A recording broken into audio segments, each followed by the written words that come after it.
जैसे मैं ओवैसी का उदाहरण दे रही हूँ। जब वो यहाँ कैंपेन करने आते हैं तो आप कहते हैं कि वह रजाकार की बात आपने उठाई, आपने औरंगजेब की बात उठाई। पिछले इंटरव्यू में भी मैंने आपसे यही पूछा था कि औरंगजेब को बार बार चुनाव के दौरान क्यों घसीटा जाता है? हम नहीं लाते। ओवैसी की सभा में भाषण होता है और वो कहते हैं संभाजीनगर नाम कैसे दे दिया, संभाजी का क्या संबंध है।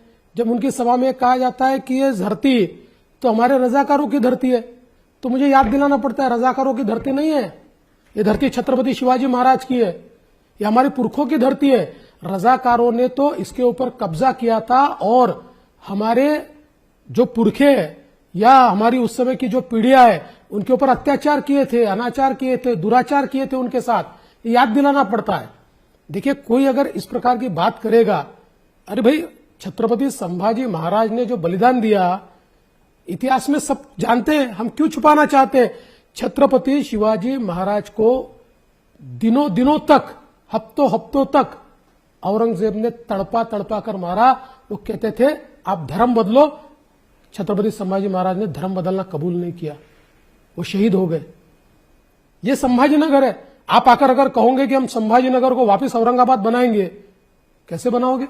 वो कहते हैं कि उनका बयान है कि वो कहते हैं कि हमारे पूर्वज जो है हमने जिहाद किया अंग्रेजों के खिलाफ और आपके पूर्वज जो है उन्होंने लव लेटर लिखे अंग्रेजों को। देखिए, पूर्वजों तक मत जाइए, उनको बता दीजिए अगर जाएंगे तो उनको शर्मिंदगी ही महसूस करनी पड़ेगी। और उन्होंने कोई लड़ाई नहीं लड़ी, उन्होंने खुद के लिए लड़ाई लड़ी है, देश के लिए नहीं लड़ी। देश को बांटने वाले लोग हैं।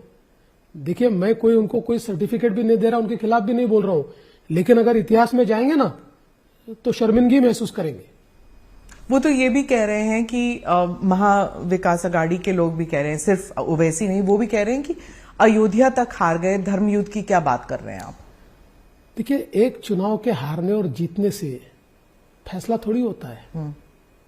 अयोध्या एक इलेक्शन की सीट है, कभी हारेंगे कभी जीतेंगे, कई बार जीते कई बार हारे, इससे क्या फर्क पड़ता है? मतलब इसका यह होता है क्या कि अयोध्या में हम हारे तो अयोध्या के लोगों को राम मंदिर नहीं चाहिए, ऐसा इसका अर्थ निकलता है? भारत के लोगों को राम मंदिर नहीं चाहिए, इसका ऐसा अर्थ निकलता है? नहीं। आप आज भी पूछ लीजिए। क्योंकि राजनीति और धर्म को अलग रखना चाहते हैं लोग, लेकिन जो नेता हैं वो उसको जोड़ते जाते हैं, चाहे कास्ट हो चाहे रिलीजन हो।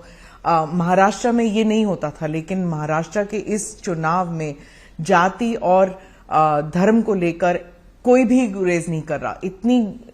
इतने बयान रोज रोज निकल रहे हैं। मैं वापस सवाल पूछना चाहता हूं कि अगर उलेमाओं की मांग को लेटर देकर महाविकास आघाड़ी मंजूर करेगी और ऐसी मांगों को मंजूर करेगी तो हम कैसे चुप बैठेंगे? ये तो बात आ ही गई है। आप देखिए, कांग्रेस की इसी मानसिकता ने देश का बंटवारा किया है। अगर 1920 में कांग्रेस ये मंजूर नहीं करती कि वंदे मातरम नहीं गाया जाएगा या आधा ही गाया जाएगा, ये तो बंटवारे का बीज वहां से उन्होंने रोपित कर दिया। जिस समय उन्होंने ये कह दिया जो वंदे मातरम देश के शहीदों ने, जो देश के क्रांतिकारियों ने जिस वंदे मातरम को राष्ट्रगान कहा, जो वंदे मातरम किसी मजहब का नहीं था, जो भी व्यक्ति, और अरे भाई अशफाक उल्लाह भी वंदे मातरम बोलते थे, लेकिन हमारे देश के अंदर कुछ नेताओं ने केवल अपने स्वार्थ के लिए ये मांग की और कांग्रेस ने उस मांग को मंजूर कर दिया और कह दिया कि नहीं वंदे मातरम गाए।